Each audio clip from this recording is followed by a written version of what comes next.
Hi learners, welcome to the School of Exercise Science. I am Rohit, an A certified personal trainer. इस channel पे मैं वो सारी चीज़ें आपसे डिस्कस करूँगा जो मैं रेगुलरली एक्सरसाइज साइंस में सीखता हूँ और साथ ही साथ मैं ACPT को कवर करूँगा. So let's proceed without further ado. Hello learners, welcome to the school of exercise science और हम स्टार्ट करने जा रहे हैं चैप्टर नंबर 7 जो कि है resting assessments and anthropometric measurements. तो इसमें असेसमेंट के बारे में बेसिक्स जानेंगे, ठीक है, और एंथ्रोपोमेट्रिक मेजरमेंट्स यानी हाइट का, वेट का, ये सब मेजरमेंट वगैरह है ना. पढ़ाई कैसी चल रही है आप लोग की, ये बताओ. पढ़ाई करते रहो. एज कोई बहुत हार्ड भी नहीं है. देखो आप अगर कंसिस्टेंटली पढ़ते रहोगे, कॉन्सेप्ट क्लियर रहेगा ना, तो आपको हार्ड नहीं लगेगा. हाँ, आप कहीं फंसते हो सो वो पूछ सकते हो, राइट. वो तो सब फंसेंगे, राइट. नई कॉन्सेप्ट आप तो थोड़ा बहुत अगर, लेकिन उसको आप क्लियर करते हुए चलो. कोई रॉकेट साइंस नहीं है, टू बी रियली ऑनेस्ट. तो बस सीक्रेट यही है कि आपको रोज कंसिस्टेंटली पढ़ाई करनी है ना. चलो अब स्टार्ट करते हैं. नाउ पहला, it has been standard practice to conduct physiological assessments at the beginning of the client personal trainer relationship. So client personal trainer relationship जब start होता है तो traditionally हमेशा से assessment पहले लिया जाता है. physiological assessment यानी उनकी body function कैसी कर रही है, क्या चल रहा है body में, right. reasons क्या क्या हैं, ठीक है. पहला reason, identify areas of health injury risk for a potential referral to the appropriate health care professional. सबसे पहले हम पता करते हैं कोई हेल्थ या इंजरी रिस्क तो नहीं है क्लाइंट को. अगर ऐसा है तो उस हिसाब से वैसे हेल्थ केयर प्रोफेशनल को आपको उनको रेकमेंड करना है. मान के चलो घुटने का दर्द हो रहा है, लो बैक का पेन हो रहा है, तो आप फिजियो के पास रेकमेंड कर सकते हो, राइट. या फिर ऑर्थो के पास. मान के चलो चेस्ट पेन हो रहा है एक्टिविटी करते वक्त, तो आप कार्डियोलॉजिस्ट को रेफर कर सकते हो. तो उस हिसाब से collect baseline data that can be used to develop a personalized cardiorespiratory and muscular training program and allow for comparison of subsequent evaluations. So क्या है कि आप जब असेसमेंट लेते हो तो उस हिसाब से आप प्रॉपर उनके लिए कस्टमाइज कार्डियोरेस्पिरेटरी वर्कआउट और उनके लिए मस्कुलर ट्रेनिंग वर्कआउट बना सकते हो, डिजाइन कर सकते हो. और टाइम टू टाइम हमें असेसमेंट लेना होता है, राइट. तो आप जब एक बार असेसमेंट लेते हो, फिर असेसमेंट लेते हो दोबारा, तो आप इसको कंपेयर कर सकते हो कि क्लाइंट कितना मतलब बढ़ा है, कितना इंप्रूव कर रहा है क्लाइंट, राइट.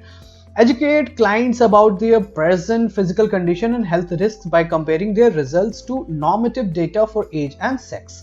सो क्लाइंट को आपको एजुकेट करना है कि आपका करंट क्या फिजिकल कंडीशन है, क्या हेल्थ रिस्क है, क्या करके कंपेयर करके, किस चीज से, normative data for age and sex. एक डेटा बना हुआ है एज के हिसाब से, क्लाइंट के सेक्स के हिसाब से डेटा बने हुए हैं कि कैसा उनका होना चाहिए, इस हिसाब से उनका हेल्थ कंडीशन है. तो उससे आपको कंपेयर करके बताना है. कहाँ मिलेगा वो आगे मिलने वाला है हमें, ठीक है, आगे फर्दर चैप्टर्स में, तो हम वहां पे देखेंगे, ठीक है. तो क्लाइंट को पता चलेगा, एजुकेट करना है. वैसे motivate clients by helping them establish realistic goals. तो आप क्लाइंट को मोटिवेट करो, ठीक है, उनको हेल्प करो कि देखो ऐसा ऐसा असेसमेंट है, हम इसको इंप्रूव कर सकते हैं. और आप उनके लिए रियलिस्टिक गोल एस्टेब्लिश करने में, बनाने में रियलिस्टिक गोल हेल्प कर सकते हो, राइट. सीक्वेंसिंग असेसमेंट को सीक्वेंस कैसे करना है, राइट. हर सीक्वेंस में होना चाहिए असेसमेंट. कैसे? There is a debate over the timing and specific modalities that are chosen during an initial assessment. So मतलब कहा गया, वो डिबेट है कि क्या टाइमिंग होनी चाहिए क्लाइंट के असेसमेंट की, राइट. मोडालिटीज, स्पेसिफिक मॉडल करने का तरीका क्या होना चाहिए, तो उस हिसाब से, राइट, इनिशियल असेसमेंट करने के लिए. The justification for assessments in this initial session is based on the long standing notion that some if not all assessments need to be conducted at the beginning of the client personal trainer relationship to collect baseline information from which personalized programming can be developed. So कहा गया है कि अगर आपको सारा assessment नहीं लेना है, लेकिन कुछ असेसमेंट होते हैं जो इंपॉर्टेंट होते हैं एटलीस्ट इनिशियल टाइम में, ताकि क्लाइंट का बेसलाइन डेटा तो हमें मिल सके, बेसिक इंफॉर्मेशन तो हमें मिल सके, right. A certified personal trainers need to be aware that not all clients need or desire a complete fitness assessment from the start. तो कह रहे हैं कि मतलब एज पर्सनल ट्रेनर को ये जानना चाहिए कि क्लाइंट्स को मतलब हो सकता है इनिशियली जरूरत ना हो. हर क्लाइंट को जरूरत नहीं होती असेसमेंट की, तो जरूरत ना हो सकता है क्लाइंट डिजायर भी नहीं कर रहा, उसका मन भी ना हो इनिशियली आपको असिस्ट करवाने का खुद को, ठीक है. In fact assessments may demotivate some individuals as they may feel uncomfortable, intimidated, overwhelmed, or embarrassed by their current physical condition, their inadequacies in performing the assessment protocols, or even by the fear of the results. हो सकता है कुछ client nervous हो जाए, overwhelm feel करे, right, uncomfortable feel करे, ताकि उनको शायद लगे कि मैं नहीं कर सकता हूँ, उनको अपने पोटेंशियल पे शक हो, कैपेबिलिटी पे शक हो, रिजल्ट क्या आएगा उससे उनको डर लग रहा है. तो ऐसा हो सकता है, क्लाइंट ऐसा फील हो सकता है क्लाइंट का, वो डीमोटिवेट हो सकता है, right. There is also the argument that some clients will be motivated after an assessment once they realize that what their health and fitness status is and what could be done to make improvements. हो सकता है कुछ clients motivate हो जाए खुद को improve करने के लिए, उनका fitness आया है status, एक particular fitness status आया है, जिससे हो सकता है शायद वो बोले कि इसको मैं अभी वर्कआउट करके इसको आगे चल के मैं improve कर सकता हूँ. तो हो सकता है कुछ client motivate हो जाए इससे, right?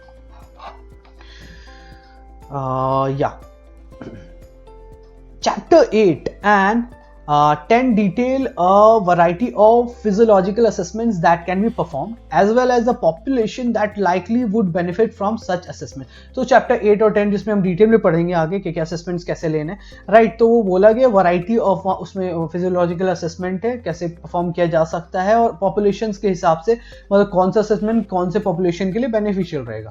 Regardless of the assessment selected and how the assessment timelines are structured, personal trainers should remember that a pre-participation health screening must be included. अब बोला गया है कि रिगार्डलेस कैसा भी आपको असेसमेंट स्ट्रक्चर किया गया, पर्सनल ट्रेनर को ये रिमेंबर रखना चाहिए कि आपको हेल्थ स्क्रीनिंग जो हमारा प्री पार्टिसिपेशन हमने पढ़ा था ना, प्री पार्टिसिपेशन हेल्थ स्क्रीनिंग, वो हमें इंक्लूड करना है उसमें, right. Savvy personal trainers must have a good understanding of the client's needs, determine the appropriate assessment battery, and then create a suitable timeline for when the assessments will be conducted. जो understanding personal trainer होते हैं, इनको knowledge होता है, must have a good understanding, उनको एक good understanding होना चाहिए क्लाइंट की आखिर ज़रूरतें क्या है. Determine the appropriate assessment battery, वो जो असेसमेंट का बैटरी मतलब प्रॉपर सीक्वेंस वो उनको डिटरमाइन करना पड़ेगा. And then create a suitable timeline for when the assessments will be conducted. Proper timeline बनाइए, भाई कब होने वाला असेसमेंट, टाइमलाइन उसका बनाना पड़ेगा, पहले ये फिर ये, तो प्रॉपर टाइमलाइन डिस्कस करना पड़ेगा, right. It is important to understand each client's needs and goals and to empathetic when evaluating the relevance and timing of assessment. तो हमें हर क्लाइंट का बहुत ज़रूरी है गोल जानना, उनकी ज़रूरतें क्या है, उनके नीड्स को जानना, एंड एम्पैथी भी दिखाना है, and to be empathetic when evaluating the relevance and timing of assessment. तो बेसिकली एम्पैथी भी शो करना है, राइट. जब आप इवेल्युएट कर रहे हो कि मतलब कितना क्या मतलब रेलेवेंस होगा, क्या टाइमिंग होगी असेसमेंट्स की, राइट, उस समय आप ये पढ़ सकते हो. अप्लाई व्हाट यू नो पढ़नी चाहिए आपको, बहुत इजी लैंग्वेज में है, ठीक है. तो ये आप पढ़ लेना. अभी हम आगे बढ़ते हैं. Okay, the assessments that merit consideration generally include the following. तो असेसमेंट्स में जनरली ये सारी चीजें होती है. Resting vital signs, heart rate, blood pressure, height and weight. तो ये सारी चीजें, हार्ट रेट हमें देखना होता है क्या है, क्लाइंट का ब्लड प्रेशर चेक करना होता है, हाइट देखना होता है, राइट, क्लाइंट का वेट देखना होता है. Static posture movement assessment, right, client का स्टैटिक पोस्चर देखना है, ठीक है, खड़े होके उसका पोस्चर देखना है, कुछ पोस्चर में कोई इश्यू तो नहीं है. एंड मूवमेंट असेसमेंट, मूवमेंट के साथ भी असेसमेंट उनका देखना है, कहाँ पे क्या प्रॉब्लम आ रही है. तो हम चैप्टर 10 में डिटेल में पढ़ने वाले हैं. Joint flexibility and muscle length, joint की flexibility and muscle length, again chapter 10. Balance and core function देखना है, ठीक है, उनका बैलेंस क्या है, इम्बैलेंस तो नहीं हो जाती है बॉडी, तो बैलेंस उनका कैसा है, एंड कोर का फंक्शन कैसा है, राइट. तो वो भी चैप्टर 10 में. कार्डियो रेस्पिरेटरी फिटनेस वो हम आगे चैप्टर 8 में पढ़ेंगे, हार्ट वगैरह की, right. Body composition and anthropometry, so body composition, कितना फैट है, लीन मास कितना है बॉडी में, lean muscle mass and all these things, और ये सब चीज़ें. एंथ्रोपोमेट्री, हाइट एंड वेट वगैरह, राइट. बाकी उसके अलावा ये दूसरी चीज़ें होती हैं, हमें मेजरमेंट्स वगैरह लेते हैं ना, वो सब एंथ्रोपोमेट्री में आती है। मस्कुलर फिटनेस भी हमें चेक करना है, उसमें से muscular endurance, muscular strength chapter 10 में पढ़ेंगे। स्किल रिलेटेड पैरामीटर्स, मान के चलो कोई किसी क्लाइंट का गोल है परफॉर्मेंस गोल, राइट, थोड़ा एथलीट टाइप का गोल, उस टाइप का, तो हमें स्किल रिलेटेड पैरामीटर्स भी चेक कर सकते हैं। तो वो है एजिलिटी, कोऑर्डिनेशन चेक करना है, पावर चेक करना है, रिएक्टिविटी एंड स्पीड, चैप्टर 10 में अगेन डिटेल में, ठीक है। Table 7.1 presents a suggested template that personal trainers can follow when sequencing assessments relevant to clients' needs, preferences and desires. वो 7.1 में दिया एक टेम्पलेट, आप उसको यूज कर सकते हो असेसमेंट का, राइट। उसमें सीक्वेंस दिया हुआ है, असेसमेंट का सीक्वेंस कैसे हो सकता है, आपके लिए एक ऑप्शन दिया, उसको लेना है आपको तो यूज कर लो आप। हम देख ही लेते हैं टेबल 7.1 में है क्या, ठीक है। तो सैंपल दिया गया असेसमेंट सीक्वेंस का। तो फर्स्ट सेशन बोला प्री पार्टिसिपेशन हेल्थ स्क्रीनिंग लेनी है हमें, ठीक है। तो ACSM exercise pre participation health screening question and algorithm. So ACSM exercise pre participation हमने अभी देखा था चैप्टर नंबर 5 में कैसा था, right. Pre participation health screening question कैसे थे, राइट। तो वो यूज करना है हमें। पारक्यू फॉर्म जो होता है वो भरवाना है, वो चेक करना है, ठीक है। Lifestyle and health history questionnaire जो है हमने वो भी देखा था चैप्टर नंबर 5 में, तो वो भी करवाना है। मेडिकल क्लियरेंस इफ नेसेसरी, अगर मेडिकल क्लियरेंस है नेसेसरी है तो मेडिकल रिलीज फॉर्म भरवाना है। Resting measures and vital sign, उनका हार्ट रेट देखना है, blood pressure, height and weight, ठीक है। तो ये हुआ हमारा फर्स्ट सेशन, ठीक है। अब जो अगला सीक्वेंस बताया गया है वो फर्स्ट या सेकंड सेशन में आप ले सकते हो, ठीक है, डिपेंडिंग ऑन क्या टाइम है, क्या चीज है, ठीक है।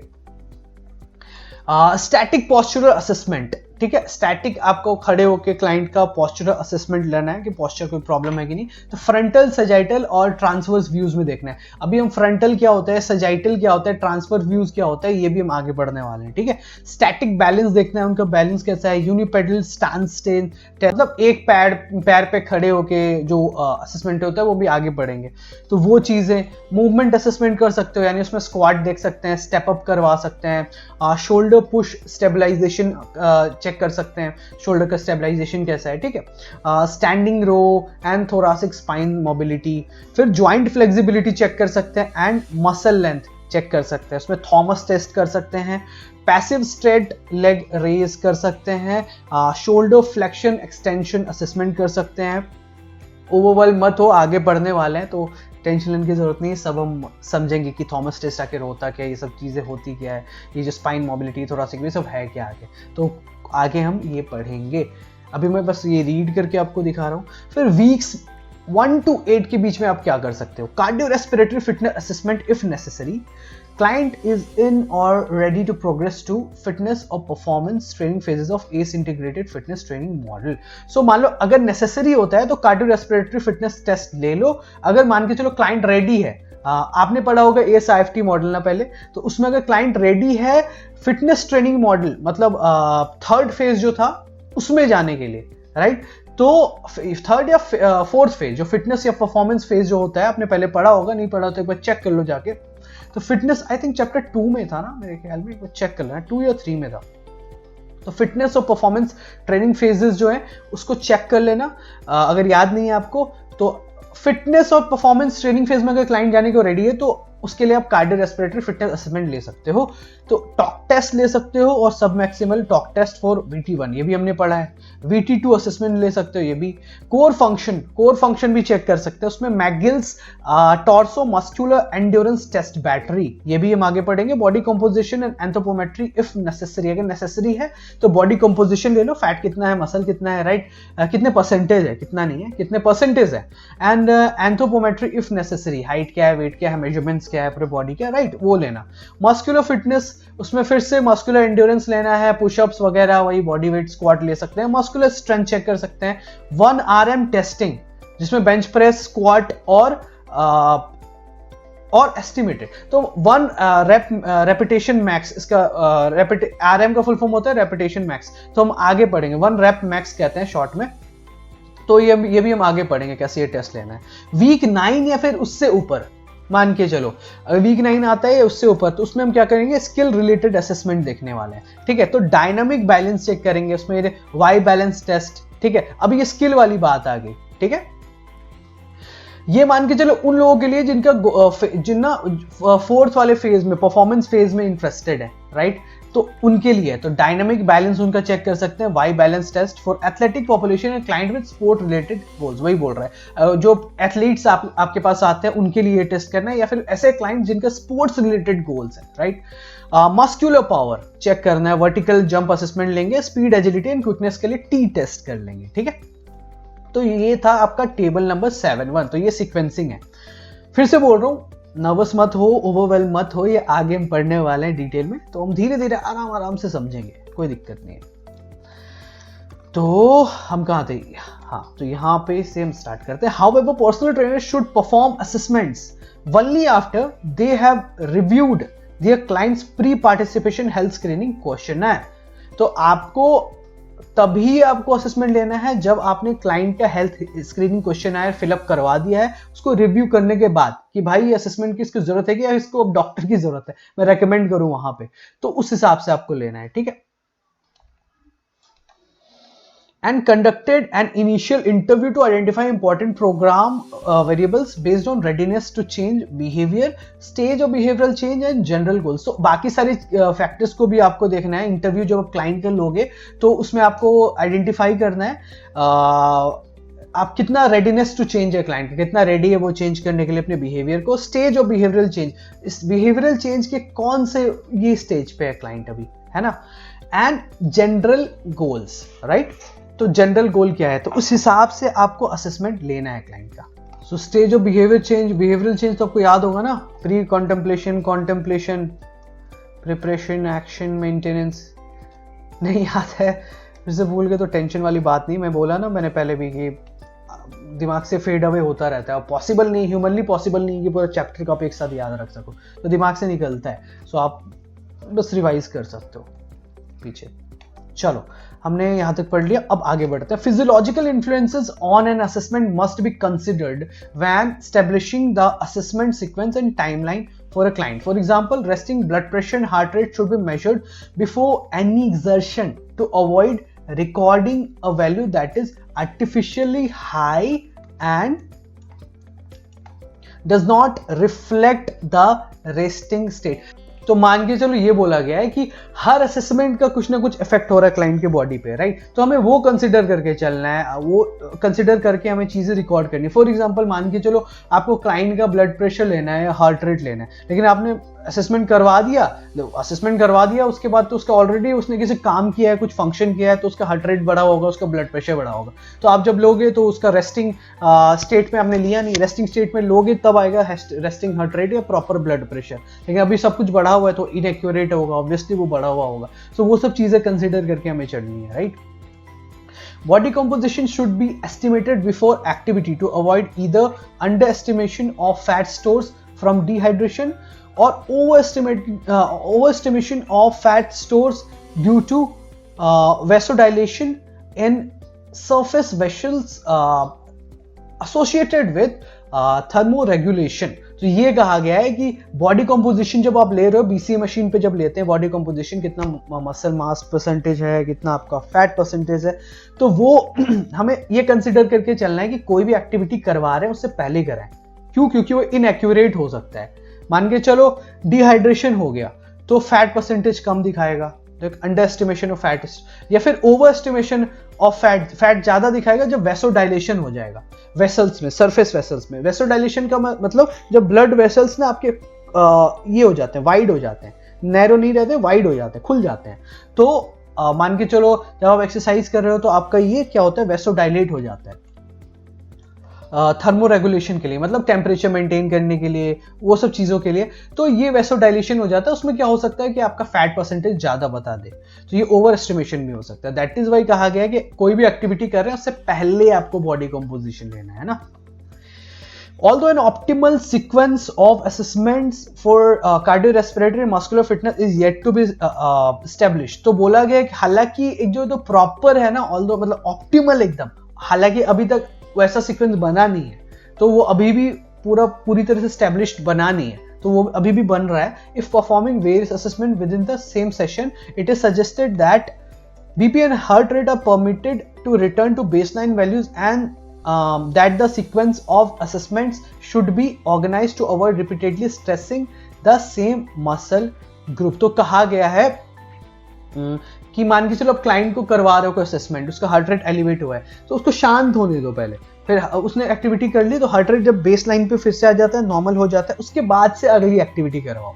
नहीं तो फिर क्लाइंट ऑलरेडी स्ट्रेस्ड आउट होगा, फिर वो प्रॉपर जो एक्यूरेट वो परफॉर्म कर सकता था उतना नहीं कर पाएगा, तो वो अच्छे रिजल्ट्स नो इनएक्यूरेट हो जाएंगे. प्लस आपको देखना है कि सेम मसल ग्रुप को आपको बार बार आपको नहीं यूज कराना, तो थक जाएंगे मसल, तो फिर दूसरे में कैसे कर पाएंगे, राइट. तो वो बात होगी. मतलब बेंच पुशअप्स भी करवा दिया फिर बेंच प्रेस भी करवा, तो ऑलमोस्ट सेम मसल यूज हो रहा है ना, तो वो स्ट्रेस आउट हो जाएंगे मसल. तो वो भी हमें ध्यान करना है, उस हिसाब से हमें सीक्वेंस बनाना है, राइट. हाँ, additionally any follow-up assessments should be performed in the same sequence as the original assessments. So बोल रहा है additionally कोई भी follow-up assessment भी perform होनी चाहिए in the same sequence as the original. मतलब मान के चलो कल को अगले महीने या 2 महीने बाद फिर से अगर हम कर रहे हैं उनका असेसमेंट, तो वैसे ही सेम सीक्वेंस जैसे हमने फर्स्ट में किया था उसमें वैसे ही हमें सेकंड में करना है, ठीक है. Significant gains in strength during the initial 1 to 4 weeks of training may be associated with neurological adaptation rather than a change in muscle physiology. तो ये कहा गया है कि शुरू के फर्स्ट 4 वीक्स में ना क्या होता है कि आपको फील होता है कि आपका स्ट्रेंथ बढ़ गया वर्कआउट करते करते, तो वो भी हमें कंसिडर करना है. जरूरी नहीं वो स्ट्रेंथ बढ़ा हो सकता है आपका न्यूरोलॉजिकल एडेप्टेशन हो गया, आपके नर्वस सिस्टम आपको लग रहा है कि मतलब हाँ उसको आदत हो गई, पहले वो आदत नहीं थी ना, तो अब बेटर वो परफॉर्म कर रहा है, तो हो सकता है नर्वस सिस्टम का भी खेल हो, तो ब्रेन का खेल हो सकता है, तो कोई जरूरी नहीं उसका स्ट्रेंथ बढ़ा हो. तो आपको ये भी ध्यान रखना हो कि अगर आप महीने ले रहे हो तो जरूरी नहीं उसका स्ट्रेंथ बढ़ा है, अगर वो 2 रेपिटेशन 3 रेपिटेशन ज्यादा कर रहा है तो, right. Therefore, any assessment of strength performed in the early weeks may not reflect the true state before training. So बोल रहा है इसलिए कोई भी असेसमेंट स्ट्रेंथ का कोई भी असेसमेंट परफॉर्म किया जाता है शुरू के वीक्स में, वो मतलब आपको कोई जरूरी नहीं है कि ट्रू स्टेट दिखाए. मतलब प्रॉपर ट्रेनिंग स्टार्ट हुई नहीं उससे पहले आपका अगर ये सब होने लगे तो कोई जरूरी नहीं कि उसका स्ट्रेंथ बढ़ाओ. तो ये आपको एज अ पर्सनल ट्रेनर आपको दिमाग में रख के चलना है, ठीक है, कि नहीं भाई 3 हफ्ते हो फिर से 4 हफ्ते के बाद भाई आपने तो 5 रेपिटेशन ज्यादा कर दी था, स्ट्रेंथ बहुत बढ़ गया.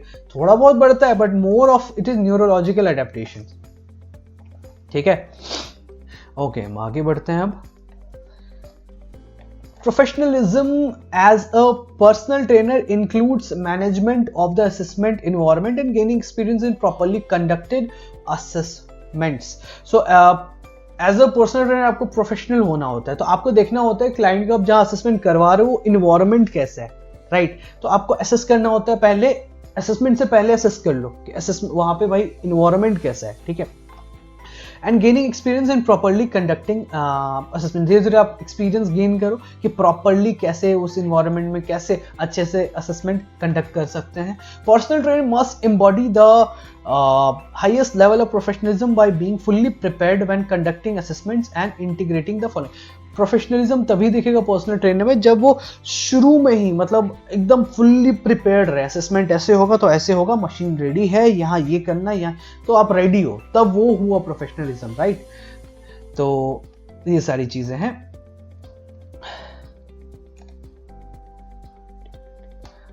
हाँ, तो ये सारी चीजें बताया गया है, ये सब चीजें आपको रेडी रहनी है सब करके, ठीक है, असेसमेंट से पहले. तो क्या क्या है ये सब चीजें. Distribution of instructions in advance of assessments that clearly outline the clients responsibility. आपको क्लाइंट को पहले इंस्ट्रक्ट करना है कि उनकी रिस्पॉन्सिबिलिटी क्या क्या है. क्लोथ कैसा होना चाहिए, ठीक है, ऐसे क्लोथ्स होने चाहिए. कोई भारी भरकम नहीं होना चाहिए क्लोथ्स, मतलब लाइट वेट क्लोथिंग का आपको इन्फॉर्मेशन देना है. ईटिंग कैसा खाना है, राइट. एंड हाइड्रेशन रिकमेंडेशन, ऐसा ईटिंग में बताना है कि हाँ भाई प्रॉपर आप एनर्जी लेके आओ.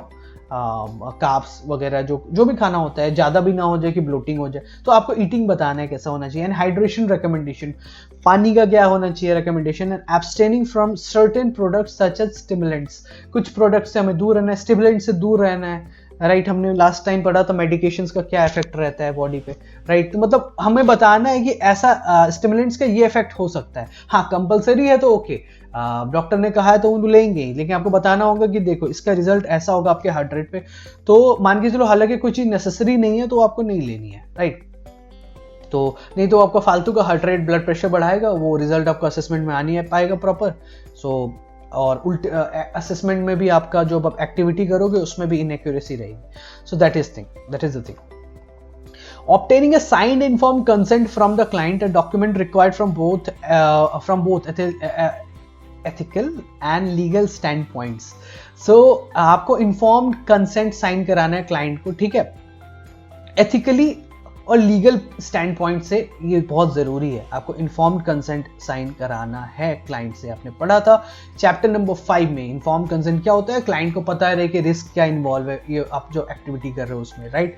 तो एथिकली भी सही है, आपको बताना चाहिए, और लीगली भी कल को कुछ हो जाता है, क्लाइंट बोल देता है भाई इन्होंने ऐसा कर दिया ऐसे, तो आप दिखा सकते हो कि हमने पहले मेंशन कर दिया था कि यहाँ पे रिस्क इन्वॉल्व है, तो आप बच सकते हो लीगल पॉइंट ऑफ व्यू से, लीगल स्टैंड पॉइंट से, ठीक है। ठीक है, ये भी चैप्टर नंबर 16 में हम डिटेल में ज़्यादा पढ़ेंगे। This document must ensure that client knows and understands the purposes, protocols and risk associated with assessments and exercise. So ये जो डॉक्यूमेंट है ये जरूर उसमें मेंशन होना चाहिए जो आप इन्फॉर्म कंसेंट दोगे उनमें कि क्लाइंट को पता है, क्लाइंट अंडरस्टैंड कर रहा है कि इस चीज जो हम एक्टिविटी करा रहे हैं उसका पर्पस क्या है, प्रोटोकॉल्स जो नियम है वो बताना पड़ेगा, risk associated with assessment and exercise, क्या एक्सरसाइज असेसमेंट कर रहे हैं उसमें रिस्क क्या क्या इन्वॉल्व है, ठीक है। तो ये आपको क्लाइंट को बताना पड़ेगा। The personal trainer must allow the client the opportunity to ask questions pertaining to the assessment protocol. हाँ, तो पर्सनल ट्रेनर आप क्लाइंट को आप अलाउ करो कि क्वेश्चन कर सके जो भी असेसमेंट का जो भी प्रोटोकॉल है उससे रिलेटेड, या जो भी इन्फॉर्म कंसेंट आप दे रहे हो उसके related. Organisation of all necessary documentation, forms, data sheets and assessment tables, आपको ऑर्गेनाइज करके रखना है जो जो फॉर्म्स यूज होंगे, डेटा शीट्स बना के पहले से रेडी रहना है, असेसमेंट टेबल्स, ठीक है। Communication and demonstration skills, clearly explaining the assessment sequence and instructions in a calm, confident manner. So आपको communicate करना है क्लाइंट को, अच्छे से डेमो देना है कि हाँ ऐसे करना है आपको, ठीक है। clearly explaining, आप clearly explain करो assessments, ठीक है। sequence क्या रहेगा, पहले ये, फिर ये, फिर ये, फिर ये, ठीक है। and instruction in a calm, confident manner, ठीक है। इंस्ट्रक्शन देना है बिल्कुल काम रह के, ठीक है, और कॉन्फिडेंट मैनर, आप काम रहोगे क्लाइंट काम रहेगा, ठीक है। आप हड़बड़ी में बताओगे क्लाइंट हड़बड़ा जाएगा, तो उस हिसाब से कॉन्फिडेंट रह के बताओ। Calibration and proper working condition of all exercise equipment, ठीक है। तो आपको प्रॉपर वर्किंग चेक करना, आप कोई भी एक्सरसाइज इक्विपमेंट यूज करा रहे हो, मान के कैलिब्रेशन मतलब वेट वगैरह मेंशन होते हैं ना मशीन्स वगैरह में, तो वो देख लो कि हाँ वो सब सही मेंशन्ड है कि नहीं। स्टिकर्स किसी किसी में रहता हो निकल जाते तो आपको समझ नहीं आता कितना वजन रहा होगा यहाँ पे, तो आपको देखना होगा proper mentioning of those weights, वो सब है ना, हर कुछ वो जो यूनिट्स होते हैं वो जो मेंशन्ड है ना, ताकि आप तभी तो पता कर पाओगे क्या है, राइट। आप इंच से ले रहे हो उनका मेजरमेंट, वो मिट गया है तो आपको समझ नहीं आएगा चाहिए पे क्या था, तो वो सब आपको चेक करना पड़ेगा। Proper working condition of exercise, जिस एक्सरसाइज इक्विपमेंट को आप यूज करवा रहे हो तो उसका वर्किंग कंडीशन देखना पड़ेगा, राइट। तो कैसा है environmental control, ensuring room temperature is ideally between 68 and 72 degree Fahrenheit, जो कि होता है 20 से 22 degree Celsius, with relative humidity below 60% and adequate air flow. तो आपको इन्वायरमेंटल कंट्रोल चेक करना पड़ेगा। देखो रूम का क्या है, यहाँ टेम्परेचर बताया गया है, अगर सेल्सियस में देखें तो 20 से 22 डिग्री सेल्सियस, फ़ारेनहाइट में 68 to 72 डिग्री सेल्सियस, जो कि जनरली होता है, लेकिन किस जिम में अगर नहीं होता है तो आपको चेक करना पड़ेगा। With relative humidity below 60%, humidity 60% से कम होनी चाहिए। ह्यूमिडिटी अगर ज़्यादा हुई तो क्लाइंट बहुत ज़्यादा स्वेट भी करेगा और प्रॉपर डिहाइड्रेट हो जाएगा, नहीं कर पाएगा प्रॉपरली, हो सकता है, और उल्टा फालतू का उसको गर्मी लगे, कुछ भी हो सकता है। यानी ह्यूमिडिटी ज़्यादा नहीं होनी चाहिए, राइट, 60% से below, and adequate air flow भी होना चाहिए, राइट, एयर फ्लो भी प्रॉपर होना चाहिए भाई, वेंटिलेशन होना चाहिए, दम नहीं घुट रहा है तो वैसा नहीं। Additionally the assessment environment should be quiet and private to reduce anxiety, तो मतलब जो भी जहाँ पे भी आप असेसमेंट करा दो थोड़ा शांत रहना चाहिए, राइट, और थोड़ा प्राइवेसी रहना चाहिए, तभी क्लाइंट कंफर्टेबल रहेगा। कोई ओबीस क्लाइंट आ जाता है और वो कर रहा है, सब देख रहे हैं, मतलब आसपास भीड़ है, तो वो थोड़ा कॉन्शियस हो सकता है। तो थोड़ा सा प्राइवेट अगर हो जाता है तो अच्छी बात है, और थोड़ा शांत है तो वो भी अच्छी, क्लाइंट के लिए अच्छा है, ताकि उसकी घबराहट कम हो जाए, उसकी एंग्जाइटी कम हो जाए। Okay, now next thing is cardiovascular assessments at rest. so cardiovascular का assessment हम करेंगे रेस्ट में, ठीक है। कार्डियोवास्कुलर हार्ट की बात हो रही है, ठीक है। तो रेस्ट में हम क्या असेसमेंट कर सकते हैं, ठीक है। तो पहले हार्ट रेट, तो heart rate, the pulse rate which is most people is identical to the heart rate, ठीक है। पल्स रेट लेना है, जो कि मतलब बहुत लोग, it is identical to heart rate. Pulse rate तो हम बॉडी के किसी भी पार्ट से ले सकते हैं, हार्ट रेट यहाँ से चेक करते हैं तो वो काइंड ऑफ आपको बता देगा क्या हार्ट रेट आपका है, ठीक है। Can be measured at any point of the body where an arteries pulsation is close to the surface. So मान के चलो, can be measured at any point on the body, body के उस parts में मेजर किया जा सकता है जहां पे आपके आर्टरी का, राइट, आर्टरी का पल्सेशन, आर्टरी मतलब artery is a kind of blood vessel, जहां से मतलब हार्ट अगर पंप करता है ब्लड तो आर्टरी से होके पूरे बॉडी पार्ट में जाता है, राइट। तो आर्टरी वो धक धक धक धक होता रहता है, आपने चेक किया होगा अपने यहाँ पे या फिर यहाँ पे। तो बॉडी के जिस पार्ट में आर्टरी का पल्सेशन ज्यादा है, सरफेस के पास है, मतलब जहां पे ज्यादा फील हो रहा है वहां से ले सकते हो, ठीक है। The following are some common sites where the pulse can be felt और पैल्पिटेड। तो ये देखो कुछ कॉमन साइट्स बताए गए जहां पे आपको पल्स प्रॉपर्ली फील हो सकता है क्लाइंट के, तो वहां से आप आराम से हार्ट रेट निकाल सकते हो, ठीक है। तो radial artery, the radial artery is on the ventral aspect of the wrist on the side of the thumb. Basically यहां होता है हमारा रेडियल आर्टरी, ठीक है, इस जगह पे, ठीक है। So palpitation of the pulse at the radial artery can be performed by both clients and personal trainers. So palpitation client के द्वारा भी चेक किया जा सकता है, personal trainer के द्वारा भी चेक किया जा सकता है, ठीक है। In fact, intermittent palpitation of the radial pulse first by the client followed by the personal trainer can help ensure accurate assessment of heart rate. In fact, आप क्लाइंट को ये भी बोल सकते हो कि पहले आप क्लाइंट ढूंढ के, मतलब क्लाइंट आपको देख के बताएगा प्रॉपर्ली, हाँ यहाँ पे मेरे को फील हो रहा है, तो आप समझ जाओगे अच्छा यहाँ पे है, तो आप फिर चेक कर सकते हो। तो वो क्या होगा कि एक्यूरेसी सही रहेगी, फिर क्लाइंट ने पहले चेक कर लिया अपना, फिर आप उसको चेक कर रहे हो, तो ये भी आप कर सकते हो, दैट्स एन ऑप्शन। यहां बोलोगे ventral aspect of the wrist, मतलब बेसिकली रिस्ट जो है उसका पेट का, वेंट्रल समझ लो पेट तो ये इसका वेंट्रल पार्ट हो गया, ठीक है। तो ventral aspect on the side of the thumb, तो वेंट्रल एस्पेक्ट सबसे पहले ये उल्टा साइड, जो ये जो साइड है, ठीक है, ये इसका वेंट्रल एस्पेक्ट हो गया on the side of the thumb के साइड में, ठीक है, यहां पे। तो यहां पे हमें चेक करना है। ओके, नेक्स्ट इज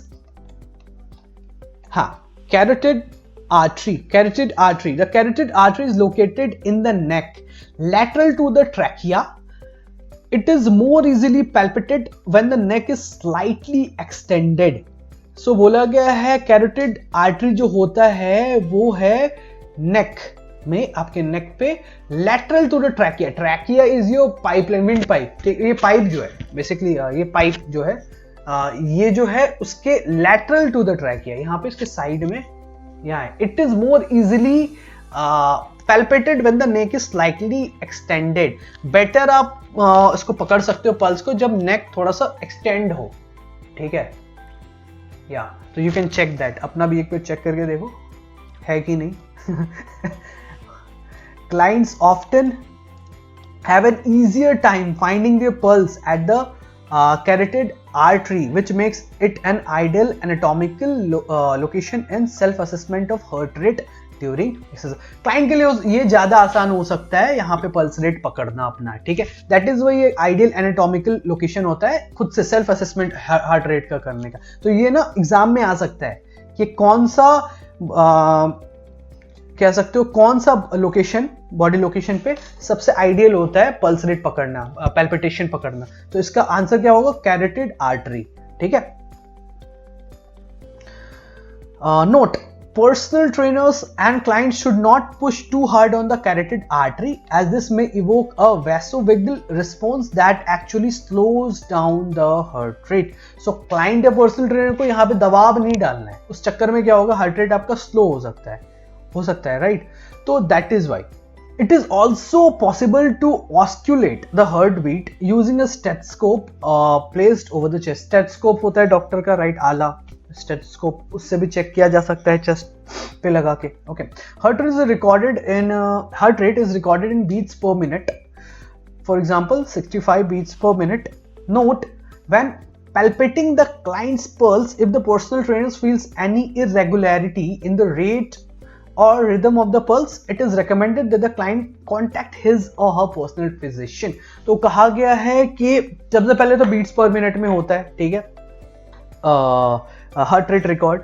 और दूसरी चीज है, मान के चलो कोई भी पर्सनल ट्रेनर आप अगर चेक कर रहे हो अपने क्लाइंट का पल्स रेट और आपको इरेगुलर लग रहा है, या तो बहुत स्लो हो रहा है या फिर स्किप हो जाता है, होता है फिर थोड़ी देर बाद, फिर या फास्ट हो, मतलब बहुत ज्यादा, मतलब इरेगुलर काइंड ऑफ हो रहा है, इरेगुलर समझ लो, ठीक है, हो रहा है, नहीं हो रहा है, फिर हो रहा है, तो काइंड ऑफ उस तरह का अगर होता है तो अब क्लाइंट को बोलो कि अपने पर्सनल फिजिशियन, डॉक्टर जो भी हैं, उनसे एक बार कांटेक्ट कर लें. Okay, heart rate is valid indicator of work intensity और stress on the body during exercise. तो हार्ट रेट बोला गया है एक प्रॉपर इंडिकेटर है कि आपकी बॉडी को किस स्ट्रेस से गुजरना पड़ रहा है, क्या इंटेंसिटी है. अब ज्यादा दौड़ोगे, इंटेंसिटी ज्यादा है, स्ट्रेस ज्यादा बॉडी पे, हार्ट रेट बढ़ेगा, ठीक है. बैठे हुए हो, स्ट्रेस कम है, इंटेंसिटी कम है, हार्ट रेट कम है.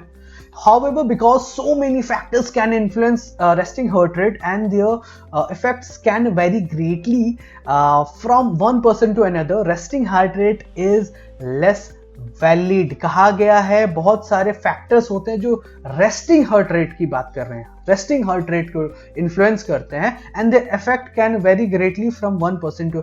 सो इसलिए कहा गया है हार्ट रेट, जो रेस्टिंग हार्ट रेट है ना, वो थोड़ा सा प्रॉपर इंडिकेटर नहीं है, ठीक है, बिकॉज बहुत सारे फैक्टर होते हैं जो उसको अफेक्ट करते हैं रेस्टिंग हार्ट रेट को. So that is why resting heart rate जो है प्रॉपर एक्यूरेट कह सकते नहीं, आना बहुत मुश्किल है. लोअर रेस्टिंग एंड सब मैक्सिमल हार्ट रेट्स में indicate higher fitness levels.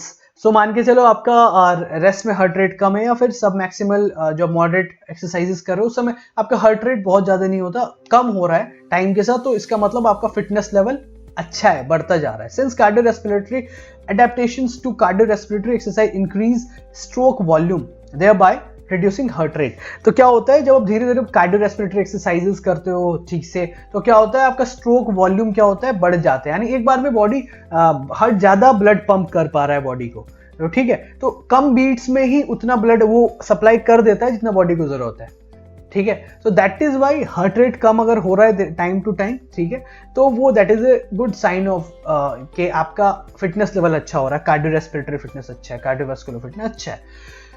कॉन्वर्सली higher resting and सब मैक्सिमल हार्ट रेट्स में इंडिकेट लोअर फिजिकल फिटनेस. तो वही बढ़ गया तो बहुत ज्यादा बढ़ता जा रहा है आपका हार्ट रेट रेस्टिंग में, टाइम के साथ धीरे धीरे रेस्टिंग हार्ट रेट भी आपका बढ़ जाता है, आपका सब मैक्सिमल हार्ट रेट जो बढ़ जाता है, तो अच्छा इंडिकेटर नहीं है फिटनेस का वो. Now a traditional classification system exists to categorize RHR, resting heart rate. So ये बताया गया है रेस्टिंग हार्ट रेट को क्लासिफाई किया गया है, ठीक है. तो यहां पे देखिए स्लो हार्ट रेट किसको कहते हैं, sinus bradycardia slow heart rate जो होता है, अगर आपका रेस्टिंग हार्ट रेट 60 से नीचे है तो उसको हम कहते हैं साइनस ब्रैडिकार्डिया, ठीक है. नॉर्मल साइनस रिदम, अगर नॉर्मल है यानी आपका अगर रेस्टिंग हार्ट रेट 60 से 100 के बीच में है तो नॉर्मल कहलाता है, normal sinus rhythm. Sinus tachycardia fast heart rate कहते हैं जब आपका रेस्टिंग हार्ट रेट 100 से ज्यादा हो जाता है. Average resting heart rate is approximately 60 to 70 beats per minute in males and 72 to 80 beats per minute in females. तो बताया गया एवरेज रेस्टिंग हार्ट रेट 60 से 70 बीट्स पर मिनट मेल्स में होते हैं और 72 to 80 beats per minute females में होते हैं. फीमेल्स में बीट्स पर मिनट ज्यादा होते हैं रेस्टिंग, और मेल्स में कंपैरेटिवली कम होते हैं.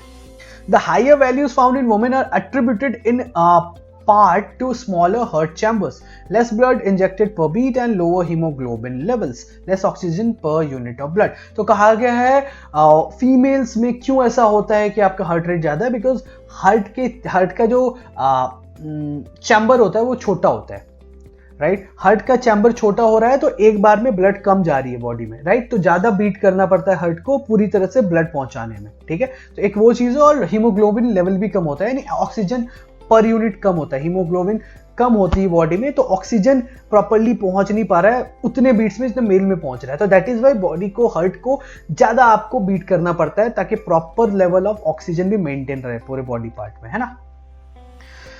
Okay, the following are some key notes about resting heart rate. Resting heart rate के बारे में कुछ notes हैं. Knowing a client's resting heart rate provides insight into his or her potential for developing the overtraining syndrome. तो client का resting heart rate के बारे में जान के आप पता कर सकते हो client overtraining syndrome तो नहीं, मतलब overtraining syndrome आगे बढ़ेंगे, मतलब client overtrain तो नहीं कर रहा खुद को, ठीक है, एक्सरसाइज कर करके, तो हमें resting heart rate से पता चलता है कैसे। As any elevation in resting heart rate that is greater than 5 beats per minute over the client's normal resting heart rate that remains over a period of days is a good reason to reduce or taper the intensity and total volume of exercise. So बता रहा है कि resting heart में आप resting heart rate में आपका 5 beats per minute में, मतलब client का जो भी normal heart rate था उससे 5 beats per minute ज़्यादा अगर होने लगे resting हार्ट रेट, ठीक है, और वो रिमेन होता है कुछ दिन तक, पीरियड्स ऑफ डेज, कुछ दिन तक ऐसा रहता है, is a good reason to reduce और taper the intensity and total volume exercise. मान के चलो क्लाइंट का रेस्टिंग हार्ट रेट जनरली रहता है 75, लेकिन उसका बहुत दिनों से वो 80 रेस्टिंग हार्ट रेट रह रहा है, इसका ये मतलब कि आप हो सकता है उनको ओवर ट्रेनिंग सिंड्रोम में हो गया, ओवर ट्रेनिंग हो रहा है, तो इससे आपको एज अ पर्सनल ट्रेनर क्या करना है, उनकी वर्कआउट का इंटेंसिटी कम करना है, वर्कआउट का वॉल्यूम कम करना है एक्सरसाइज का, ठीक है।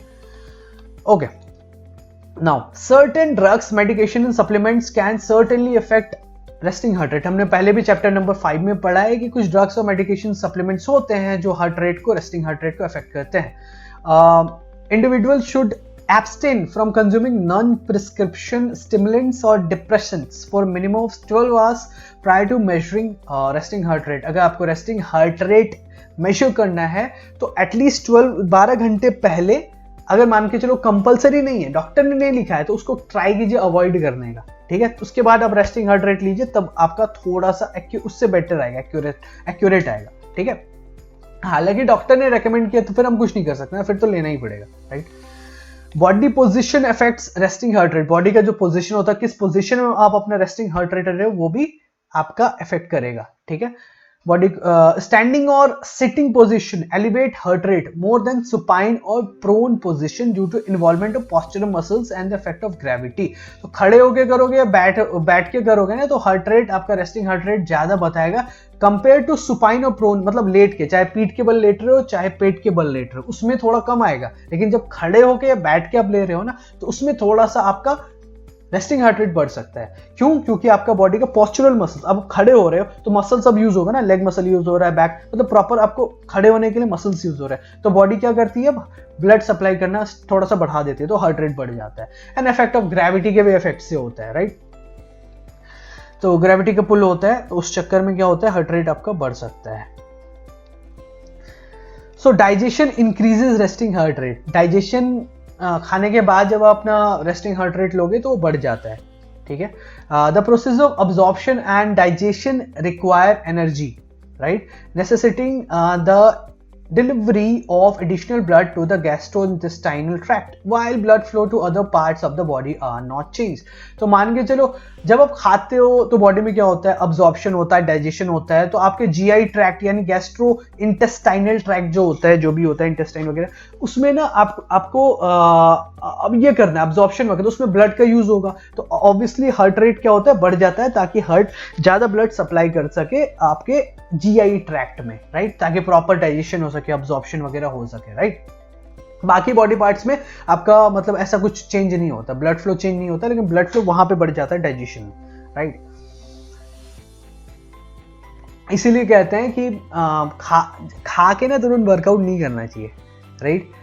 तो या खाते वक्त, वर्कआउट करते वक्त ऐसे कुछ ऐसे अब नहीं खाना चाहिए। तो क्या होता है कि अब आपके हार्ट रेट, ब्लड तो भाई लिमिटेड है ना, तो ब्लड तो अब आपका हार्ट कंफ्यूज हो गया, अब आपका डाइजेशन, आपने कुछ खा लिया तुरंत वर्कआउट करने भी चले गए, तो अब खा लिया तो अब्जॉर्प्शन डाइजेशन में बॉडी को वहां पे भी ब्लड देना है। अब आप वर्कआउट कर रहे हो, बाइसेप्स कर्ल कर रहे हो, तो बॉडी को यहाँ पे भी ब्लड देना है, तो ब्लड तो लिमिटेड है ना, तो ब्लड थोड़ा यहाँ भेजेगी थोड़ा यहाँ भेजेगी, ना प्रॉपर यहाँ जा पाएगा ना प्रॉपर यहाँ, एक तो ब्लोटिंग हो जाएगी, ऊपर से वर्कआउट भी ढंग से नहीं हो पाएगा।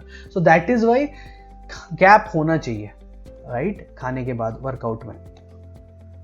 Environmental factors can affect resting heart rate, ठीक है। इन्वायरमेंटल फैक्टर क्या होता है जो रेस्टिंग हार्ट रेट को अफेक्ट कर रहे हैं? Noise as well as high and low temperatures can place additional stress on the body. हल्ला हो रहा है तो एक एडिशनल स्ट्रेस हो सकता है क्लाइंट को, राइट, हो सकता है थोड़ी एंग्जाइटी हो जाए या कुछ ऐसा हो जाए, दिमाग चलने लगता है बहुत ज्यादा, तो उस समय हार्ट रेट हो सकता है बढ़ जाए। लो टेम्परेचर या हाई टेम्परेचर होता है तो बॉडी पे स्ट्रेस पड़ेगी तो हार्ट रेट बढ़ेगा। Increasing heart rate as the body attempts to respond, right, तो ये बढ़ जाता है हार्ट रेट। साइकोलॉजिकल और emotional stress can affect resting heart rate. अब साइकोलॉजिकल या फिर इमोशनल स्ट्रेस होता है, ठीक है, आप टेंशन में रहते हो, कुछ होता है तो हार्ट रेट तो बढ़ता है ना, तो रेस्टिंग हार्ट रेट उसमें बढ़ेगा। शेयरिंग ऑफ पर्सनल इंफॉर्मेशन और थिंकिंग अबाउट स्ट्रेसफुल सिचुएशंस। अब मान के चलो कोई पर्सनल इंफॉर्मेशन आपसे कोई शेयर कर रहा है तो उसमें इमोशंस बहुत इन्वॉल्व होते हैं, तो उसमें आपका हार्ट रेट बढ़ सकता है। स्ट्रेसफुल सिचुएशन में हो जाता है। एग्जाम्पल, आर्ग्यूमेंट्स विद अदर्स और प्रॉब्लम्स एट वर्क और एट होम, ठीक है, किसी से बहस हो गया, राइट, घर पे, काम पे, ऑफिस वगैरह पे आप कुछ चल रहा है प्रॉब्लम, तो can cause a resting heart rate to rise, तो बढ़ जाता है उससे। Keep in mind that true resting heart rate is measured just before the client gets out of bed in the morning. तो कहा गया है रेस्टिंग हार्ट रेट प्रॉपर वाला जो होता है ट्रू तब मेजर हो सकता है जब क्लाइंट उठ जाता है सो के, ठीक है, मॉर्निंग में। Therefore, in most personal training environments, the personal trainer assessment of resting heart rate is not a measure of true resting heart rate. अब मान के जो क्लाइंट अब जिम में बुला के, जब पर्सनल ट्रेनर जिम में जब बुला के अब असेसमेंट आप ले रहे हो रेस्टिंग हार्ट रेट का, तो प्रॉपर नहीं होता। प्रॉपर कब होता है? जब क्लाइंट उठा हो सो के सुबह। देखो कैसे करना है। Clients should be resting comfortably for several minutes or more in a quiet, restful environment before obtaining resting heart rate. Client को क्या होना चाहिए? Comfortably, should be resting comfortably for several minutes or more in a quiet, restful environment before resting heart rate रहने से पहले client को comfortably, बिल्कुल अच्छे environment में, शांत environment में रहना चाहिए, ठीक है। Resting heart rate may be measured indirectly by placing the finger tips on a pulse side palpitation or directly by listening through a stethoscope oscillation. या तो पल्स रेट चेक कर लो यहाँ या यहाँ लगा के, ठीक है, या तो आप स्टेथोस्कोप से लगा के चेक करो, ठीक है। Place the tips of the index and middle fingers. तो यहाँ पे place the tips of the index and middle fingers, not the thumb which has a pulse of its own, over the artery and lightly apply the pressure. तो आप middle finger और index finger को use करके हल्का सा pressure यहाँ पे apply करके चेक करना है आपको अपना पल्स रेट, ठीक है। थंब नहीं यूज करना है क्योंकि थंब में अपना अपना पल्स रेट होता है तो इनएक्यूरेट हो सकता है, ठीक है, ये भी क्वेश्चन में आ सकता है, ठीक है। तो आपको ध्यान रखना है थंब आइडियल नहीं है, क्या है? मिडिल फिंगर और इंडेक्स फिंगर, तो ये दोनों फिंगर से आपको चेक करना है, ठीक है। To determine resting heart rate, count the number of beats for 30 or 60 seconds and then correct that score to beats per minute if necessary. तो आपको resting heart rate चेक करने के लिए या तो 30 seconds या तो 60 seconds चेक करना पड़ेगा। 30 seconds अगर चेक कर रहे हो, 30 seconds में मान के चलो क्लाइंट का आ गया 35, तो इंटू 2 कर दो तो क्या हो जाएगा? 70। इंटू 2 क्यों कर रहे हैं? क्योंकि हमें 1 मिनट में, बीट्स पर मिनट होता है ना आपका हार्ट रेट निकलता है, तो 1 मिनट में कितना हमें निकल रहा है। तो मान के चलो आपने सिर्फ 30 सेकंड्स तक किया, तो जितना आता है इंटू 2 कर दो तो 1 मिनट का आ जाएगा, राइट, तो 60 सेकंड्स का आ जाएगा वो, या फिर आप डायरेक्टली 60 सेकंड का ही कर लो। तो वो है एक चीज। When measuring by osculation, place the bell of the stethoscope to the left of the client's sternum just above or below the nipple line. तो कहा गया है अगर आप स्टेथोस्कोप से अगर आप चेक करते हो, ठीक है, तो क्लाइंट का आपको लेफ्ट स्टर्नम के लेफ्ट में आपको करना है। स्टर्नम मतलब ये जो बोन होता है ना बीच का, ये वाला, ठीक है, sternum, that is called sternum, ठीक है, रिब का जो बीच का बोन होता है, ये मेन जो ये बोन, इसको स्टर्नम कहते हैं। उसके लेफ्ट में बोला है या तो below the nipple line, this is nipple line, ठीक है, जहाँ पे आपका निपल होता है वो वाला लाइन, वो दैट इज निपल लाइन, या तो उसके थोड़ा सा बिलो कर लो या तो यहाँ ऊपर कर लो थोड़ा सा, ठीक है, तो वहां पे लगा के चेक हो सकता है। It is important to be respectful of the client's personal space, तो क्लाइंट का भी अपना पर्सनल स्पेस होता है, उसके हिसाब से आपको देखना पड़ेगा, स्पेशली फीमेल क्लाइंट्स में आपको ज्यादा रहना पड़ेगा। हालांकि आप दोनों से परमिशन लो, आपको बताओ कि आपका पर्पस क्या है लेने का, ठीक है, आपका पर्पस क्या है हार्ट रेट लेने का, तो आप प्रॉपर वो आपको देखना पड़ेगा, you have to be respectful, ठीक है। Clients may also measure their own resting heart rate before rising from bed in the morning and report it to the personal trainer.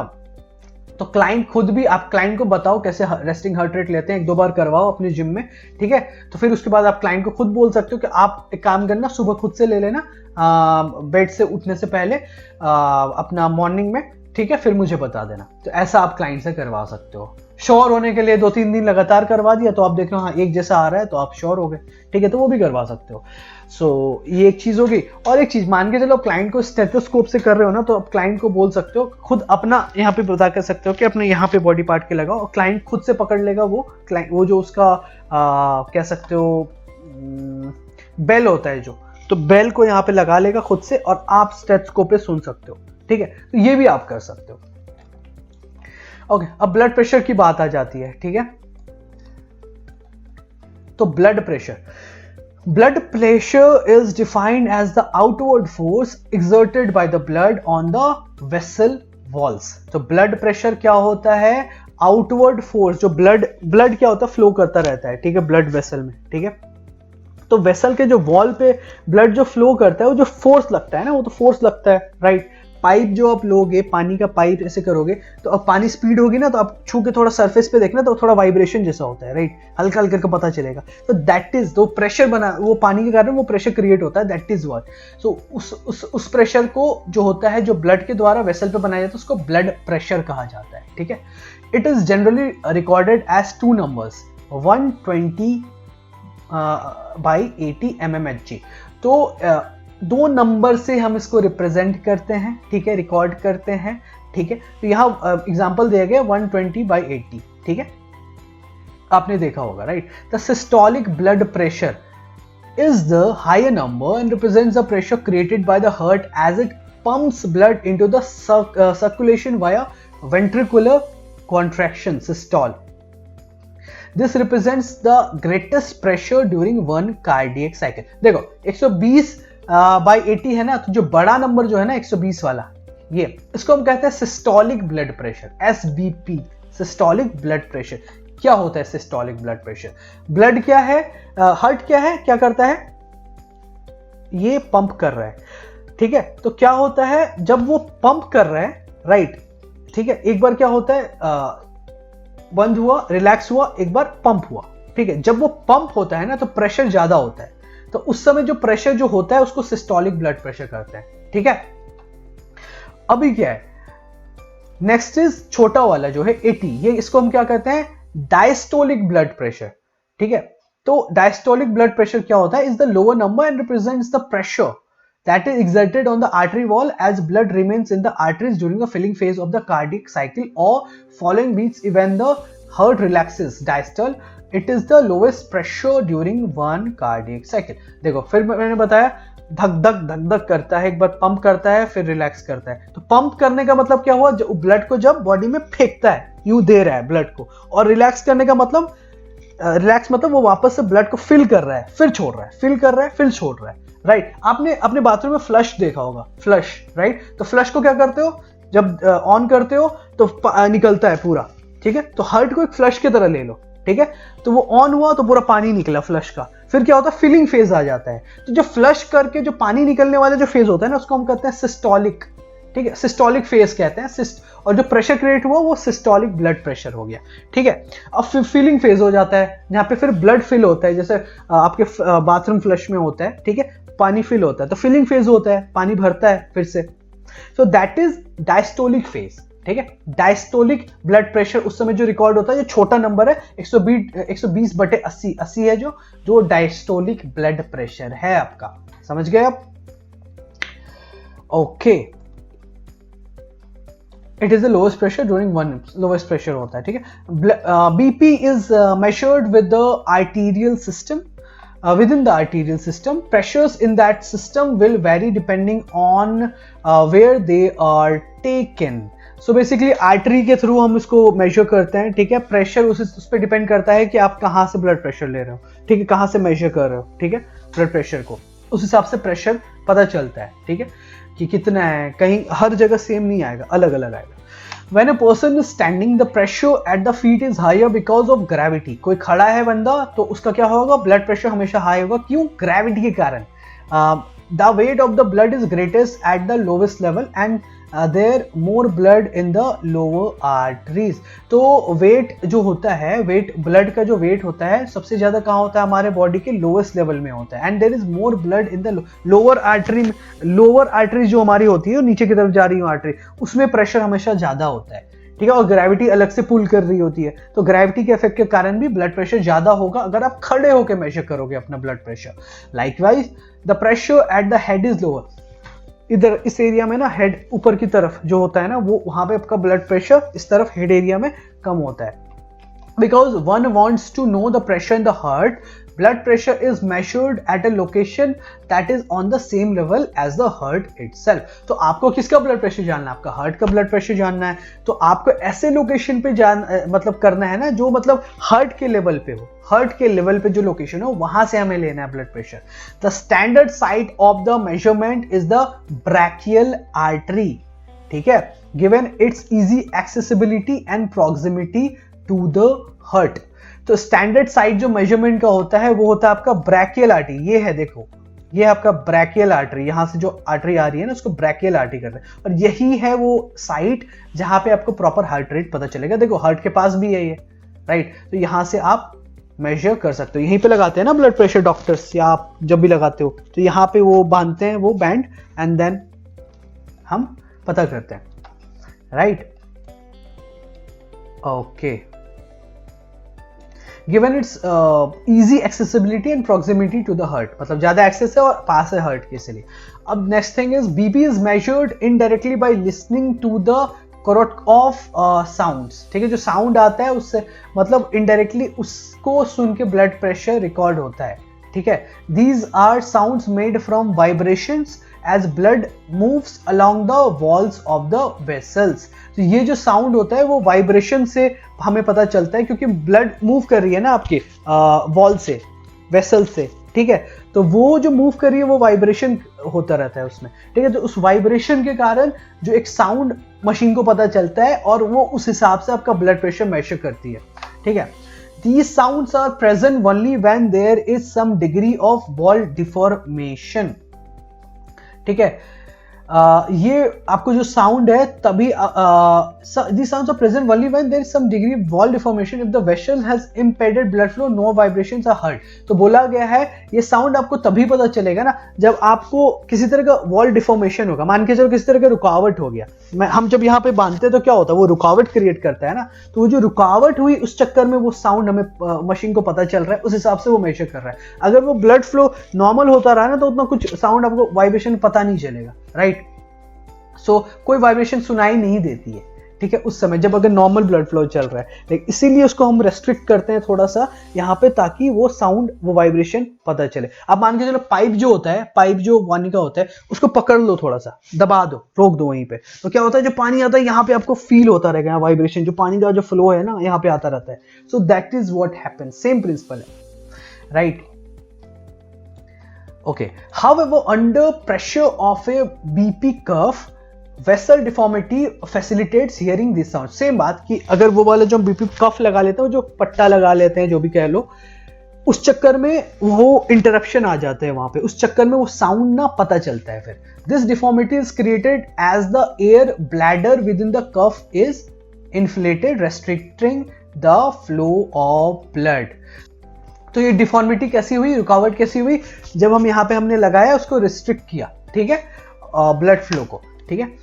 when the pressure in the cuff is higher than the pressure in the heart during contractions, the brachial artery collapses and blood flow through the cuff is blocked. अब कहा गया है कि मान के चलो heart का जो कॉन्ट्रैक्शन होता है ना, इसको जो ये बंद हो रहा है छोड़ रहा है बंद हो रहा है, कॉन्ट्रैक्शन मतलब ये जो हार्ट अभी कॉन्ट्रैक्ट किया फिर वो खुलता है कॉन्ट्रैक्ट, जो कॉन्ट्रैक्शन का प्रेशर अगर मान के चलो इस प्रेशर से ज्यादा प्रेशर कहीं और होता है, मान के लो कफ ना जब हम यहाँ बांधते हैं उसका प्रेशर ज्यादा होता है हार्ट के कॉन्ट्रैक्शन से, तो उस चक्कर में क्या होता है वहां पे एक ब्लॉकेज आ जाता है। हमने यहाँ पे एक ब्लॉकेज क्रिएट कर दिया, ठीक है, ब्रैकियल आर्टरी में, यानी ब्रैकियल आर्टरी मतलब यहाँ देखो ये यहाँ पे हमने रेस्ट्रिक्शन डाल दिया, ठीक है। As the air is slowly released from the bladder, blood begins to flow past the compressed area. अब एक आपने देखा होगा कि रबर का एक साथ में ना, आपने अभी तो नॉर्मल डिजिटल वाले में तो अलग होता है, लेकिन एक होता है जो रबर वाला, इसको हम ऐसे ऐसे ऐसे ऐसे करते रहते हैं जब ब्लड प्रेशर लगाते हैं, तो उसको यहाँ पे कहा गया है ब्लैडर, ठीक है, ब्लैडर। तो हम धीरे धीरे ब्लैडर को ऐसे ऐसे ऐसे ऐसे ऐसे प्रेस करते रहते हैं, रिलीज करते रहते हैं उससे एयर, तो धीरे धीरे क्या होने लगता है कि जो ब्लड होता है ना कंप्रेस्ड एरिया से धीरे धीरे फिर से पास करने लगता है, creating turbulent flow and vibration along the vascular wall. तो टर्बुलेंट मतलब हिलता हुआ, एरोप्लेन पे जाते हो नहीं हिल जाता है ऐसे टर्बुलेंट, तो वही जो अब धीरे धीरे ब्लड जब जाने लगा थोड़ा थोड़ा ना यहाँ पे टर्बुलेंसी आने लगी, ठीक है, तो उस टर्बुलेंसी के कारण वाइब्रेशन पूरे वस्कुलर वॉल में जो वाइब्रेशन होने लगा, producing the onset of tapping Korotkoff sounds corresponding to systolic blood pressure। तो कहा गया उसी वाइब्रेशन के चक्कर में एक आवाज आई, उसको यहाँ पे कहा गया Korotkoff sounds, ठीक है, corresponding to systolic। इससे हमें क्या पता चला, हमारा सिस्टोलिक ब्लड प्रेशर, यानी बड़ा वाला नंबर था 120 80 वाला, जो 120 वाला जो था वो सिस्टोलिक ब्लड प्रेशर, वो हमें पता चला उस वाइब्रेशन जो टर्बुलेंस से, ठीक है। As the pressure in the cuff is reduced to the point where there is no deformation of the arterial wall, this represents the pressure in arteries during relaxation। अब हमने उसको हम बार बार वो जो एयर ब्लैडर है उसको बार बार ऐसे ऐसे ऐसे ऐसे ऐसे कर रहे हैं, धीरे धीरे ऐसे पॉइंट पे मतलब जो प्रेशर था उसको रिड्यूस किया जाता है धीरे धीरे, तो फिर क्या होता है जो ब्लॉकेज जो डिफॉर्मेशन हमने यहाँ पे क्रिएट करके रखा था धीरे धीरे कम हो जाता है और ऐसे पॉइंट पे आ जाता है कि कोई डिफॉर्मेशन नहीं रहता आर्टरी वॉल में। तो उस समय जो प्रेशर होता है ना उसको हम डायस्टोलिक ब्लड प्रेशर, जो प्रेशर को नापा गया वो डायस्टोलिक ब्लड प्रेशर का होता है, उस समय हार्ट का रिलैक्सेशन फेज होता है, तो that is your diastolic blood pressure, ठीक है। तो बेसिकली हमने जब यहाँ पे प्रेशर क्रिएट किया और फिर धीरे धीरे हल्का सा रिलीज किया, तो यहाँ पे टर्बुलेंस हुआ, उसके चक्कर में वाइब्रेशन हुआ, साउंड हुआ, और जो साउंड से जो रिकॉर्ड हुआ वो है सिस्टोलिक ब्लड प्रेशर। फिर धीरे धीरे हमने इसको रिलीज करना स्टार्ट किया, तो वो जब रिलीज होने लगा उस समय जब कोई ब्लॉकेज नहीं रहा उस समय जो प्रेशर है that is your diastolic blood pressure, okay. Now, this is the diastolic blood pressure. Diastolic blood pressure is indicated by significant muffling of sound and the disappearance of sound. Right? तो बोला गया है कि diastolic blood pressure किस चीज से indicate किया गया, मफलिंग ऑफ साउंड, जब धीरे धीरे साउंड कम होने लगा या फिर धीरे धीरे खत्म हो गया साउंड, तो वहां से हमें डायस्टोलिक ब्लड प्रेशर का पता चला। Typically in adults with normal blood pressure the disappearance of sound is recorded as diastolic blood pressure. Typically in adults with normal blood pressure, the disappearance of sound is recorded as diastolic blood pressure. तो adults में जो होता है ये sound जब disappear होने लगता है तो उसको हम डायस्टोलिक ब्लड प्रेशर का नाम देते हैं। In children and adults with the disappearance of sound occurring below 40 mmHg but who appear healthy, the first sign of significant muffling may be used। तो मान के चलो कोई ऐसे चिल्ड्रन या एडल्ट्स होता है जिनमें मतलब रिकॉर्ड हो गया 40 mmHg से भी कम, तो लेकिन वो हेल्दी है, फिट है, मतलब ऐसा कुछ दिखता नहीं है उनमें, ठीक है, वो हेल्दी है, तो उनमें ना बोला गया है कि पहला first sign of significant muffling में भी यूज। तो पहला हमारा जो ब्लड प्रेशर डायस्टोलिक का आया था ना जब रिलीज हो गया था, तो पहला वाला जो नंबर है ना उसको हम यूज कर सकते हैं, ठीक है। 40 से अगर नीचे आ गया लेकिन बंदा एकदम फिट है, कोई दिक्कत नहीं है, उसको सब रिपोर्ट क्लियर है, उसको कोई दिक्कत नहीं है, तो वो हो सकता है। यानी डायस्टोलिक जब रिलीज होना स्टार्ट हुआ तो पहला नंबर मशीन पे आया, पहला नंबर जो नोट हुआ उसको हम वो दे सकते हैं, ठीक है। कभी कभी हो जाता है कि इससे नीचे आ जाता है। ओके, यहाँ पे फिगर दिया हुआ है systolic blood pressure. The classification of blood pressure for adults is presented in table 7.2, ठीक है, refer to chapter 13 for recommendation for working with clients who are at risk और हैव डायग्नोसिस। ओके, हाइपरटेंशन किसी client को है तो क्या guidelines होंगे, chapter 13 में पढ़ेंगे। और यहाँ पे दिया गया है classification of blood pressure for adults. Systolic blood pressure, onset of tapping sounds that become progressively louder, ठीक है, शुरू में बढ़ता रहता है, ठीक है, फिर नॉर्मल आ सकता है। एंड फेडिंग ऑफ साउंड्स, कैसे फेड होता है, कम होते उसको डायस्टोलिक ब्लड प्रेशर कहते हैं, ठीक है। डिसअपेयरेंस ऑफ साउंड, ये क्या हुआ, इंक्रीजिंग ऑफ साउंड, ठीक है। सिस्टोलिक ब्लड प्रेशर, इसमें क्या है, साउंड बढ़ता रहता है, डायस्टोलिक में कम होता रहता है।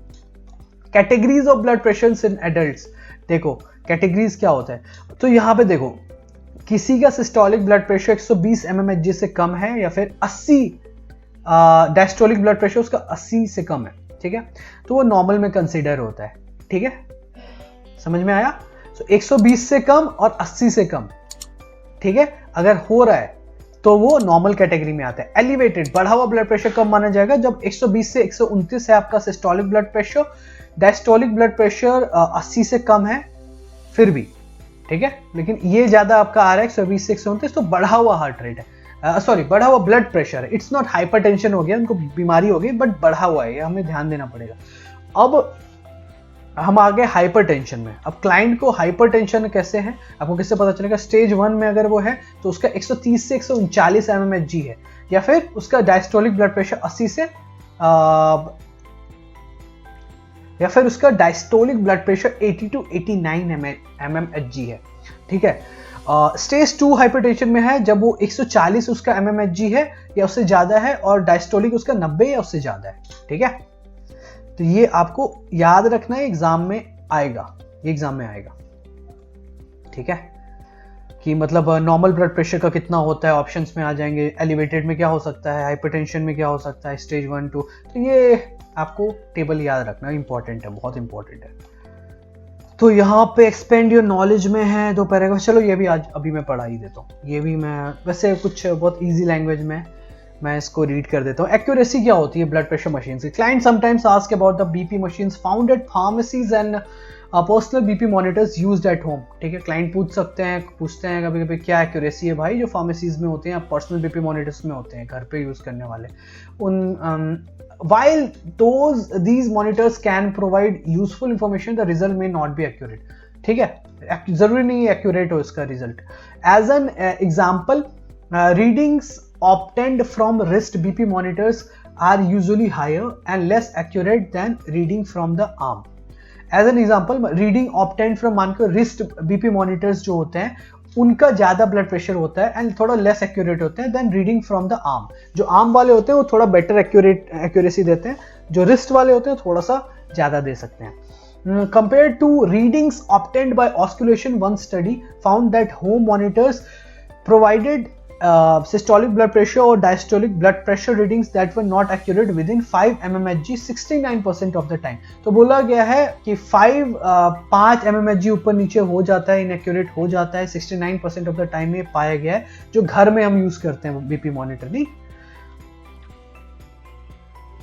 inaccurate readings within 10 mmHg and 15 mmHg were found 29% and 7% of the time respectively। inaccurate readings 10 mmHg का डिफरेंस रहा है, वो ऐसे 29% बीपी मॉनिटर्स होते हैं, और 15 mmHg तक का हो गया डिफरेंस, उतना 7% ऑफ द टाइम ये देखा गया है, right.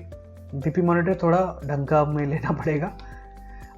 Blood pressure and cardiovascular disease, a positive correlation exists between elevated blood pressure and risk of cardiovascular events, myocardial infarction और स्ट्रोक। तो बताया गया है कि बढ़ा हुआ ब्लड प्रेशर और कार्डियोवास्कुलर इवेंट्स दोनों ना साथ साथ भाई भाई हैं। तो ब्लड प्रेशर बढ़ा तो कार्डियोवास्कुलर प्रॉब्लम जो होते हैं ना आपके हार्ट रिलेटेड प्रॉब्लम्स, वो भी बढ़ने के चांसेस होते हैं, रिस्क हो जाता है। For individuals 40 to 70 years old, each 20 mmHg increase in resting systolic blood pressure, each 10 mmHg increase in resting diastolic blood pressure above normal doubles the risk of cardiovascular disease। तो बोला गया है जो लोग 40 से 70 साल के बीच के होते हैं और जिनका सिस्टोलिक ब्लड प्रेशर जो होता है ना वो 20 तक बढ़ जाता है, 20 mmHg तक बढ़ जाता है, या फिर 10 डिस्टाइस्टोलिक ब्लड प्रेशर 10 mmHg तक बढ़ जाता है, तो उनका कार्डियोवैस्कुलर डिजीज होने का जो रिस्क होता है ना वो डबल हो जाता है। और a difference of 15 mmHg or more between arms increases the risk of peripheral vascular disease and cerebral vascular disease and is associated with a 70% risk of dying from heart disease। तो कहा गया 15 mmHg जो होता है arm से अगर आप ले रहे हो 15 mmHg तक बढ़ गया तो आपका रिस्क बढ़ जाता है peripheral vascular disease and cerebral vascular disease and is associated with 70% risk of dying from heart disease। तो ये दोनों जो डिजीज आप गूगल पे सर्च कर लो क्या होते हैं एक बार, तो ये डिजीज होने के चांसेस आपके बहुत ज़्यादा बढ़ जाते हैं और आपके हार्ट डिजीज से मरने के चांसेस 70% बढ़ जाते हैं अगर आपका 15 mmHg मतलब तक बढ़ गया है, मतलब ऐसा डिफरेंस आ गया है। Okay, if the personal trainer discovers an abnormal BP reading, it is prudent to recommend that clients visit the personal physician। तो पर्सनल ट्रेनर अगर आपको लगता है कि एबनॉर्मल बीपी रीडिंग हो रहा है तो क्लाइंट को रिकमेंड करो फिजिशियन पे। BP can be reduce with medication और सर्टेन बिहेवियरल मॉडिफिकेशंस। ठीक है, आपको मेडिकेशन से कम की जा सकती है और कुछ लाइफस्टाइल चेंज करना पड़ेगा, बिहेवियरल मॉडिफिकेशन करना पड़ेगा, जैसे एक्सरसाइज, डाइट, वेट लॉस करना पड़ेगा, सोडियम रेस्ट्रिक्शन, नमक वगैरह जो खाते हैं उसकी कमी, smoking cessation and stress management. ठीक है, स्मोकिंग वगैरह कम है, स्ट्रेस मैनेजमेंट करनी पड़ेगी। For those with elevated blood pressure 120 to 129 but less than 80 mmHg, BP can be realistically reduced with lifestyle intervention।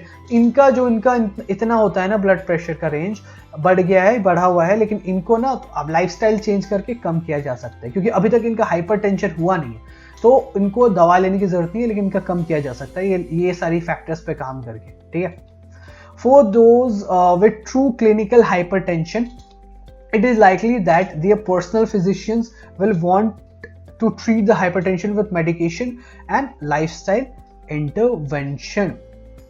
मान के चलो जिनका सच में अब क्लिनिकली आप डायग्नोज हो गए हो कि आप हाइपरटेंशन है तो उनके फिजिशियन चाहेंगे कि हाइपरटेंशन को मेडिकेशन से और लाइफस्टाइल चेंज से ठीक किया जाए। The personal trainer can provide guidance and motivate on appropriate lifestyle modification practice. Personal trainer guide कर सकते हैं, मोटिवेट कर सकते हैं, अप्रोप्रिएट लाइफस्टाइल चेंज जो लाना चाहिए, मॉडिफिकेशन, वो अपने क्लाइंट को सिखा सकते हैं, प्रैक्टिस करा सकते हैं, कराना भी चाहिए। राइट, सो अभी यहीं तक, बाकी मैं अभी anthropometric measurements in body composition में नेक्स्ट वीडियो में लाता हूँ। अभी तक के लिए इतना ही, नेक्स्ट मिलते हैं नेक्स्ट वीडियो में। और कोई भी क्वेश्चन रहता है कमेंट में आप पूछ सकते हो, किसी भी तरह की क्वेरी होती है आप मुझे पूछो। और आई होप आपको समझ में आया हो, नहीं आया हो तो या फिर आपको लग रहा है भूल जाते हो तो फिर से वीडियो को देखो, फिर से पढ़ो, तब आपको समझ में आएगा। घबराने की बिल्कुल बात नहीं है, बिल्कुल हो जाएगा, सब हो जाएगा। सो मिलते हैं अब नेक्स्ट वीडियो में, तब तक के लिए bye bye, thank you so much for watching, bye.